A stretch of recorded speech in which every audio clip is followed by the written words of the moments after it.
Beliau adalah orang yang saya kagumi. Jadi saya tidak beruntung. Saya melihat dari sisi ini, saya punya keyakinan sebetulnya di Jakarta ini semua persoalan, semua solusi itu sudah komplit. Jadi Pak Masjid, saya juga kenal dekat dengan Pak Sudioso. Jadi ceritanya sama. Setelah pasca Pak Anies bikin, hampir semua gubernur tahu persis mau ngapain di Jakarta. Dan semua solusi soal banjir, MRT, kota modern, semua tahu konsepnya. Tapi selalu di ujung bukunya, di ujung pembicaraannya, sama kalimatnya, anggaran tidak cukup. Klasik itu. Dan saya kira di seluruh Indonesia punya pengalaman yang sama. Kemudian saya komisi 2, banyak keliling, banyak dapat laporan. 70% APBD itu hampir semua dipakai untuk belanja rutin pegawai. Nah, kenapa? Ini ada hubungannya dengan curi-mencuri sebetulnya. Dan lebih gila lagi, data terakhir tahun 2007 sampai 2010, pemerintah pusat kita menganggarkan bantuan sosial 250 triliun. Mas Bacro. Daerah 50 triliun. Jadi kalau DKI 5 tahun, anggaran bansos itu 2,5 triliun. Ini mengagetkan sekali. Lalu itu yang orang tahu, yang harus tahu tentang sekian 100 triliun bantuan itu, yang banyak penyimpangannya. Wali kota pemohon, teman saya, masuk penjara gara-gara bantuan sosial. Memang waktu saya bupati, memang semua bupati ngajarin seperti itu. Coba saja, siapa mau bantu, kasih saja. Tidak ada tanggung jawab itu, tidak ada kuitansi, kasih saja. Gara-gara lihat kinerja seperti apa. Baru terakhir diperbaiki, batasan 50 juta. 50 juta juga nggak apa-apa. Bisa bikin beberapa teman, bikin 10 sudah kasih 500 juta teman-teman kita. Kita kata-kata aja, ada proposal kita kasih. Nah, waktu saya jadikan itu menjadi bedah rumah. Langsung masyarakat kita cerdas sebetulnya. Saya mulai menggaji RT. Nah, Jakarta juga sudah menggaji RT. Saya menggaji RT 300.000, Jakarta 150.000 dulu. Untuk apa saya gaji RT? Supaya dia jadi pemerhati. Jadi telinga hidup mata saya untuk lapor. Jadi siapa yang tidak bisa berubah, siapa yang bisa sekolah, siapa yang bisa rumah jelek, dia ajukan proposal ke saya bantu. Nah, saya yakin di Jakarta, di seluruh Indonesia, saya selalu mendorong rekan-rekan yang muda-muda di sini untuk menjadi kepala daerah. Kalau Anda cuma mau saja di luar, Anda tidak bisa lakukan apa-apa. Paling kecil sebuah kabupaten itu 300 miliar. Anda mau menguasai 300 miliar. Kalau Anda patungan mau bantu orang miskin, saya bilang, biasa kita kumpulkan kan, bantu orang miskin, bakti sosial. 1 miliar kita bakti sosial. Kalau 500.000 satu keluarga kita bantu, hanya 2.000 keluarga habis 1 miliar kita. Tapi kalau kita kumpulkan 1 miliar, mencalonkan seseorang yang bersih dan transparan dan profesional dengan menjadi kepala daerah, Anda bisa menukar uang 1 miliar jadi 300 miliar. Bantuan sosialnya saja bupati angkatan 3 miliar. Jadi Anda untung sebetulnya. 1 miliar kita tukar. Nah, kalau di DKI, kalau bantuan sosialnya 500 miliar, kalau kita kumpulkan 10 miliar, 20 miliar menjadi gubernur, 500 miliar langsung balik modal kita untuk bantuan sosial saja. Kita tidak usah berbicara untuk rumah. Nah, berbicara dengan judul di sini, tapi saya cuma berpikir dalam perjalanan. Soal banjir itu sudah terakhir, itu sudah tahu. Saya kemudian tinggal di daerah banjir, daerah Muara Karang Pluit. Yang tiap tahun itu banjir. Nah, kenapa tadi bisa atasi dengan cepat? Orang bertanya, kenapa cepat? Karena warganya mampu. Begitu banjir, kita putuskan akan naikkan tanggul sungai, kita akan membuat tanggul, kita akan pasang pompa, 1 orang 3 juta satu rumah, satu kota. Ketika pemerintah minta, ayo kita tentukan tanggal sekian sampai tanggal sekian, kita berikan got bersama. Apa kata warga sekarang? Ngapain? Nanti kita bersihin, duitnya juga kamu yang kantongin. Ini awalnya dari mana? Ini pengalaman saya waktu bupati di Belitung Timur. Saya kaget melihat ada anggaran pembebasan jalan. Ketika kita masih melebarkan jalan, kita ganti rugi pada masyarakat yang punya jalan. Lalu saya datang pada masyarakat, kalian ini kurang ajar sekali, saya bilang. Kita bagusin jalan buat kalian, bikin got yang bagus. Ini nilai tanah yang saya ambil dari kalian, itu naik berapa kali lipat. Ayo kita hitung-hitungan. Setelah jalan bersih, tidak banjir, suatu daerah kan naik harganya. Harga jualnya naik, jadi otomatis kalian tutup. Jadi saya tidak mau ganti rugi. Mereka bilang apa? Tidak apa-apa, Pak. Saya bilang, sekarang tuh saya bilang. Kenapa lu dulu mau ganti rugi? Sekarang mau tidak usah ganti rugi. Gara-gara kali yang saya paksa mentanggalkan dana ganti rugi, belasan miliar, saya tidak bisa membangun puskesmas yang lebih baik lagi. Supaya masyarakat di Oknama tidak usah jauh gitu. Gratis itu percuma ke kabupaten yang nungguin kan mau makan dia bilang. Jadi kalau ada puskesmas yang baik, gara-gara kalian itu, ini anggaran tidak bisa saya anggarkan untuk tahun depan. Dia jawabnya ketawa-ketawa. Begini Pak Bupati. Kalau Bupati lain katanya, pasti dibilang itu uang. Walaupun kalau dibilang tidak mau ganti, pasti di dalam buku-bukunya masuk kantong katanya. Kalau Bapak, kami tahu Bapak jujur, uang pengusaha pun tidak diterima. Nanti saya punya keyakinan untuk bangun daerah apapun, apalagi ibu kota, yang sumber daya manusianya luar biasa, sumber daya keuangannya luar biasa, semua punya. Kita mau bicara desain, saya ada contoh soal konsultan. Ini konsultan ini pusat curi uang, kalau ada jadi konsultan. Karena saya waktu bupati saya coret 30 miliar konsultan ini, kurang ajar semua dari itu. Itu konsultan itu kerja satu kali survei, dia bisa bikin sampai 8 sampai 10 itu penelitiannya. Dan konsultan yang sama dengan PT yang banyak dari provinsi, pusat sampai kabupaten, itu orang yang sama. Jadi saya coret, tidak bisa ini saya bilang. Ini semua sudah sama, data ini bisa kita pakai juga. Ini sudah ada dari zaman Belanda. Tidak perlu lagi dibikin konsultan. Sama kasus DPR akan gedung kan, habis konsultan saja sudah berapa miliar itu, bisa miliar itu. Itu kalau diperiksa tipu menipu itu semua konsultan. Jadi saya langsung mencoret. Nah, kan kita kembali ke soal pemerintahan. Intinya di mana? Sebetulnya intinya itu adalah bagaimana Anda mengatur anggaran. Kalau berbicara itu kembali ke soal apa? Birokrasi, pejabatnya. Berani nggak seorang gubernur, bupati, wali kota yang dipilih langsung oleh rakyat melawan DPRD? Orang mengatakan nggak bisa dilawan DPRD. Saya sudah pernah lakukan. Saya begitu dilantik bupati 3 Agustus 2005. DPRD itu fraksi Partai Bulan Bintang. Mereka bikin PBB itu Partai Benci Basuki. Itu 55%. Jadi semua anggaran yang saya masukkan untuk membuat jaminan sosial orang dari ambulan sampai ICU dengan obat ditanggung ASKEN sampai meninggal akte lahir, akte mati, saya jemput bikin KTP ke rumahnya pakai mobil, itu ditolak.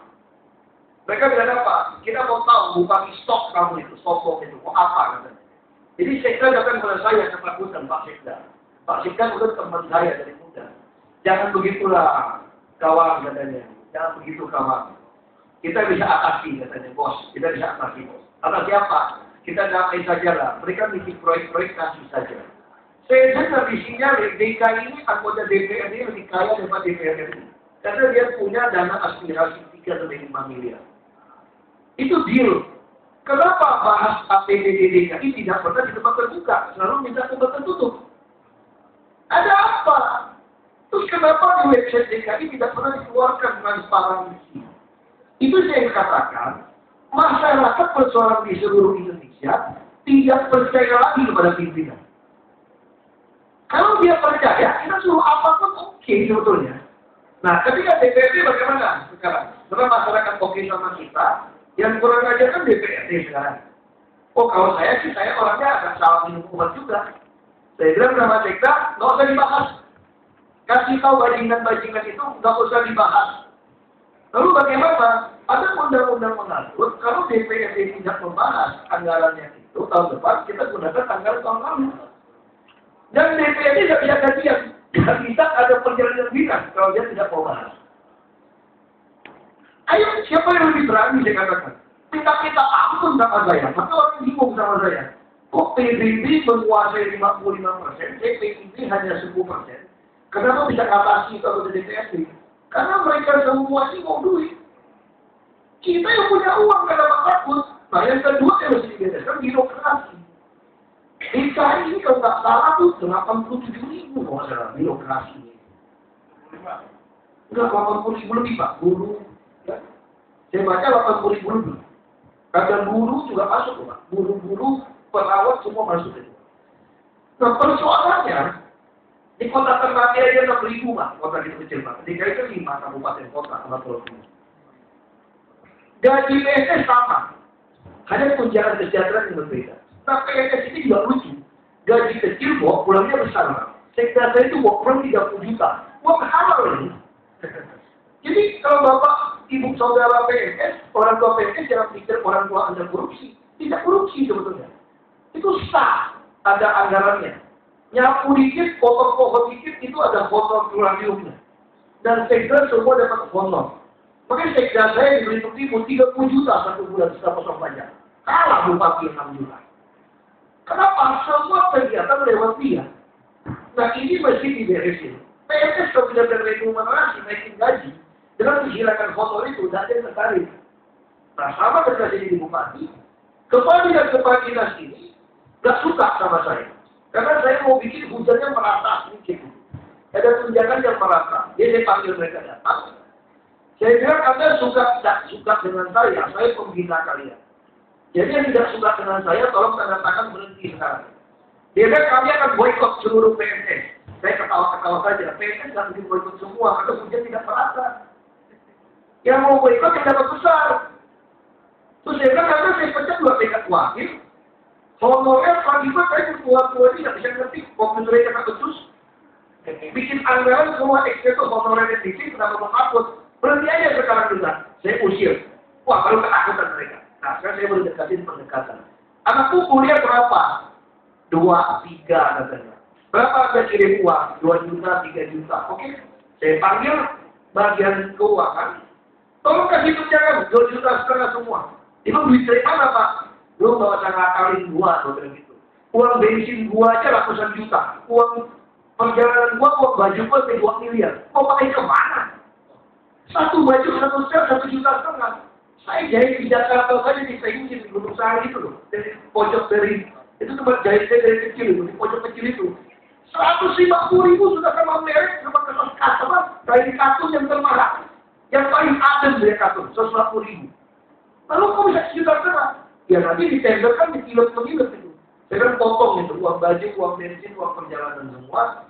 Potong aja semua, kamu kasih tunjangan kepada mereka. Lalu saya panggil PU, berapa jatah saya proyek-proyek ini? 8% Pak. Katanya 10 saya bilang. Saya dengar 10% semua proyek-proyek jalan jembatan. Katanya buat kami 2% tadi Pak. Jadi Bapak 8% saja. Dulu saya biaya jalan itu hanya 70 miliar. Kalau saya bagi hati 5% saja, 3,5 miliar 1 tahun saya. Belum lagi sumbangan dari pengusaha-pengusaha. Kalau Jakarta, ini buat properti mall ini semua jadi masalah, disumbang semua nih. Makanya mereka tidak mau menolong PKL.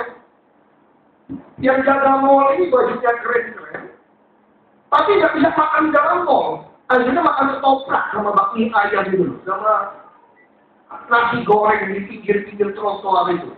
Trotoar penuh PKL. Kenapa properti itu tidak mau kasih bantuan keuangan tempat parkir untuk masukkan ke dalam PKL, ke dalam mall? Karena semua properti merasa sudah bayar. Lalu kita pikir rumah-rumah kumuh, pedagang di jalur hijau, kita coba tanya orang kumuh, berapa harga sewa di rumah kumuh ini? Yang orang main patok-patok saja, 200.000, 5.000 per hari sampai 200.000. Sementara DKI membangun rumah susun subsidi, sopir saya mau sewa 200.000 1 bulan, mampu sopir saya. Tapi beli orang terluar 35 juta Pak, daerah Pluit itu. Saya harus bayar 35 juta buat sopir saya untuk sewa rumah susun DKI. Lalu rumah susun DKI siapa dibangun, coba lihat cara tendernya seperti apa. Kalau di rumah susun kita bangun 200 unit, yang butuh 500 unit, ya kita undi dong. Siapa nomor 201-nya? Dia tungguin. Kalau yang nomor 1, nomor 200 itu pindah, ganti pemilik, dia akan ngadu, ditendang. Orang miskin mampu tinggal di rumah susun 200.000 sebulan. Siapa yang tidak mampu? Masalahnya tiap di rumah susun dibangun, yang dapatnya orang-orang tertentu. Yang dijual lagi. Jadi cuma orang miskin semua tuh pengen tinggal di rumah susun 200.000. Pegawai-pegawai mall itu butuh rumah yang layak, bukan tinggal di bedeng-bedeng. Jadi pemerintah mau nggak bikin yang fair? Termasuk penerimaan pegawai negeri, tidak birokrasi, udah rusak dari awal. Coba hanya tes ujian, pernah nggak yang tidak lulus diumumkan? Hanya yang lulus diumumkan, karena itu di Excel ditukar-tukar, diturunin. Saya pernah tangkap, Belitung Timur, saya tes keluar semua, ya dapat 80 muncul lagi ke bawah. Wah, saya lapor ke Menpan, bagi Pak Taufik Effendi, Pak Tasik, yang punya sekretaris utamanya, pemerintah pusat enak saja malu kan, universitas baik kan, formasi ditambah saja lah, yang sudah terlanjur lulus dikasih, yang bawah dikasih, kurang aja dan seperti itu. Jadi intinya bagi saya, ini teori Confucius sebetulnya. Kalau kepalanya lurus, bawahnya nggak berani dan lurus. Yang penting bersih, jangan terima 1 sen pun dari pengusaha. Pengusaha takut sama kita. Ini ada pepatah Confucius, orang miskin jangan lawan orang kaya. Orang kaya jangan nantang pejabat, tuh nantang pejabat bukan jodoh lo. Coba aja lawan dulu. Jadi pengusaha tuh bisa diajak kerjasama. Pengusaha tuh yang penting untung. Makanya waktu saya jadi bupati, saya bisa khotbah sampai ke nelayan. Saya bisa hajikan 28 orang dalam 16 bulan. Masjid-masjid, surau-surau, musola bagus semua. Jalan ke kuburan bagus semua. Kenapa? Tinggal minta sama pengusaha kok. Pengusaha itu baik hati sebetulnya. Tapi persoalannya kalau pejabat selama ini masuk kantong pribadi lucu. Makanya saya ingin menggagas, kita setelah meramifikasi konvensi PBB melawan korupsi. Itu di Undang-Undang Nomor 7 Tahun 2006. Itu ada prinsip yang paling penting, prinsip illicit enrichment, kekayaan yang tidak wajar. Harusnya, saya usul kepada Gubernur untuk tes calon kepala daerah, dia bisa buktikan nggak hartanya sama pajak yang dia bayar gitu Pak. Dia tinggal di rumah sekian mewah, pajak yang dia bayar cuma sekian. Ini jelas ada kekayaan yang tidak wajar. Kalau orang seperti begitu jadi kepala daerah, maling itu Mas Bisa, rampok itu. Dan dia akan merusak masyarakat dengan menyogok. Jadi ini yang penting. Nah, faktor itu harus kita mulai. Jadi konglomerat hitam, pengusaha bajingan pun tidak bisa jadi kepala daerah. Sekarang bajingan-bajingan pengusaha ini tidak bisa membiayai orang, menguasai sumber daya alam, dia membiayai kades. Karena kades bisa menguasai sumber daya alam dengan tambang yang ilegal yang liar itu. Dan kades undang-undangnya belum keluar undang-undang tentang desa. Kades itu tidak perlu melaporkan kekayaan, dia pasti dengan anggaran. Tidak perlu punya NPWP, gila gak kades? Kades di tempat saya naik Jeep Rubicon dan 4 pintu, saya pun nggak mampu tukar Jeep itu. Karena dia kuasai tambang, dia main dengan oknum polisi. Polisi pinjemin mobil Jeep, bagi hasil dengan rakyat alasan terus rakyat. Itu jadi persoalan baru. Rakyat bisa memeras bupati, bupati bisa memeras gubernur. Nah, ini kalau pemerintah, kalau kita bikin sistem pemilihan langsung tidak dalam sistem ini, itu persoalan. Nah, tadi Pak Fadil kan saya kedekan terus terang, ini ada saudara saya, Pak dari Monte, mungkin bisa berhenti, saudaraku. Ini Pak dari Monte, yang punya ide gila pertama kalau DKI ini beliau ini datang ke kantor saya. Jadi dia datang ke kantor saya, dia kenal baik, karena sama-sama kita aktivis juga.